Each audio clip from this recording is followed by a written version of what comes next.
नमस्कार दोस्तों, हमारे YouTube चैनल में आपका स्वागत है। इस वीडियो में हम बात करेंगे उन खबरों के बारे में जिनकी वजह से आज बाजार में काफ़ी उतार-चढ़ाव देखने को मिला है। बाजार की शुरुआत काफ़ी गिरावट के साथ हुई, थोड़ी रिकवरी अभी फिलहाल देखने को मिल रही है। इसके अलावा कुछ शेयरों में ब्रोकरेज हाउस की रिपोर्ट देखने को मिल रही है और कुछ में खबरें देखने को मिल रही हैं। तो इन सारी चीज़ों पे चर्चा करेंगे। डिस्कशन शुरू करने से पहले मैं कहना चाहूँगा कि अगर आपने हमारे चैनल को सब्सक्राइब नहीं किया है तो कृपया सब्सक्राइब कर लें और बेल आइकन भी दबा लें।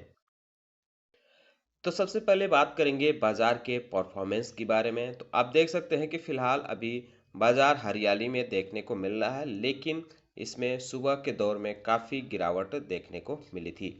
ये 21,800 से नीचे चला गया था निफ्टी 50। वहीं सेंसेक्स में भी काफ़ी गिरावट देखने को मिली थी।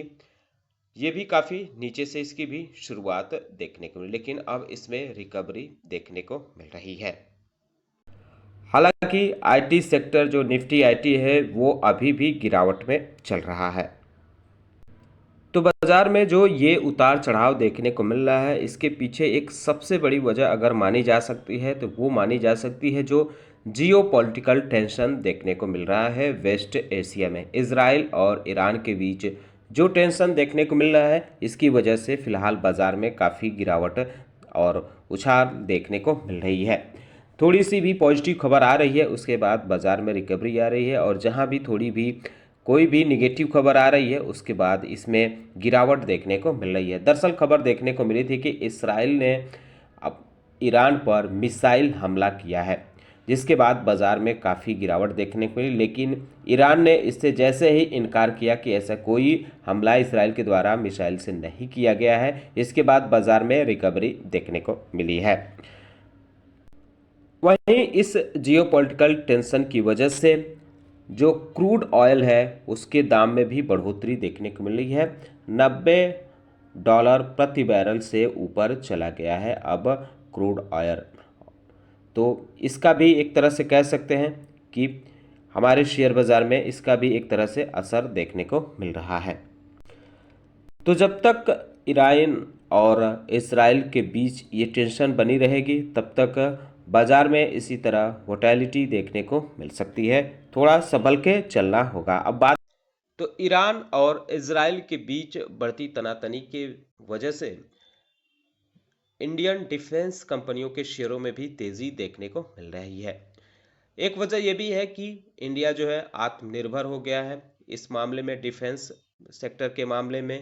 तो इसकी वजह एक ये भी है, और हाल ही में कई कंपनियों को जैसे मैज़गान डॉक से कोचिन शिपयार्ड बीईएल समेत कई कंपनियों के बड़े ऑर्डर मिले हैं। कुछ कंपनियों को तो ग्लोबल ऑर्डर मिल रहे हैं। तो ये कुछ चीज़ें हैं जिसकी वजह से इनके शेयरों में तेजी फिलहाल देखने को मिल रही है।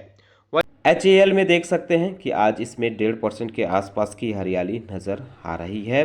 वहीं कोचिन शिपयार्ड में भी तेज़ी देखने को मिली। जैसे बाजार गिरा वैसे इसमें तेज़ी रही, थोड़ी बाजार में रिकवरी आई तो थोड़ी इसमें प्रॉफिट बुकिंग भी देखने को मिली। फिलहाल इसमें 2.5% की उछाल नज़र आ रही है।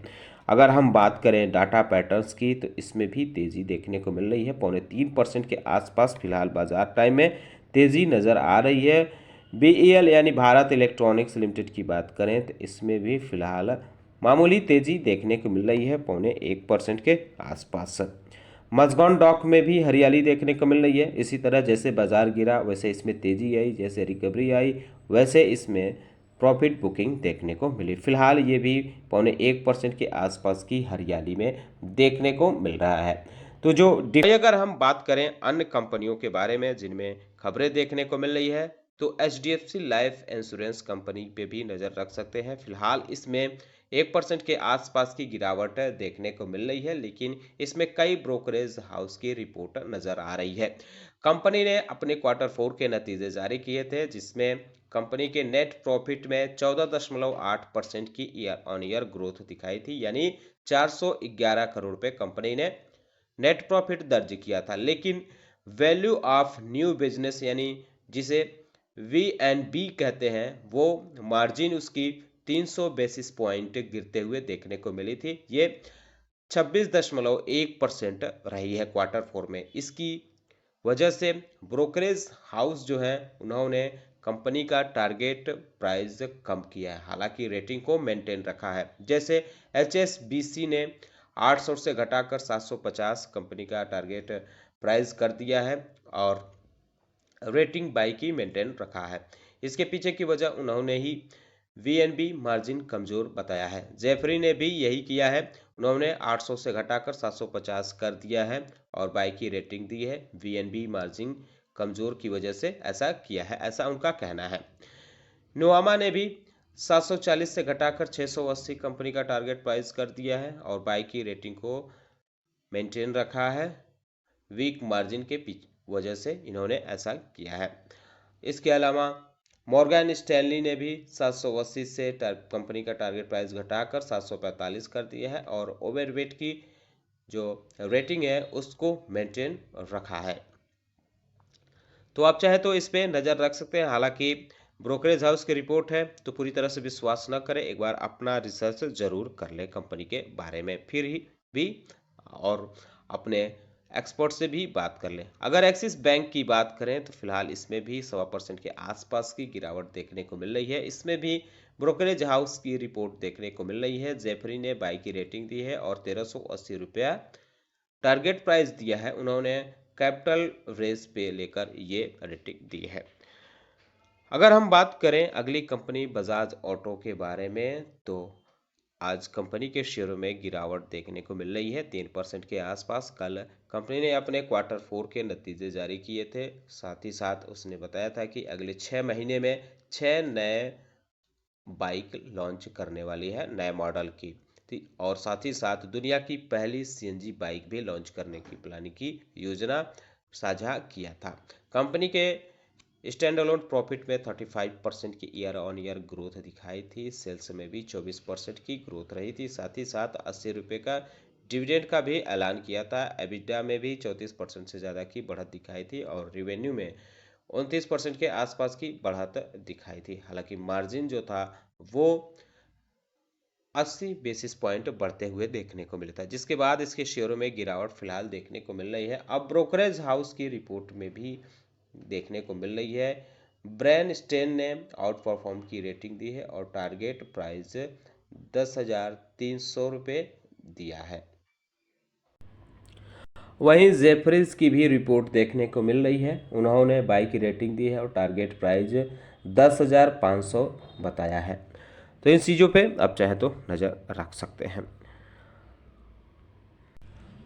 अब बात करते हैं इन्फोसिस के बारे में। तो कमज़ोर नतीजों की वजह से इसकी शुरुआत काफ़ी गिरावट के बाद हुई, लेकिन थोड़ी रिकवरी फ़िलहाल इसमें तेज़ी से देखने को मिल रही है।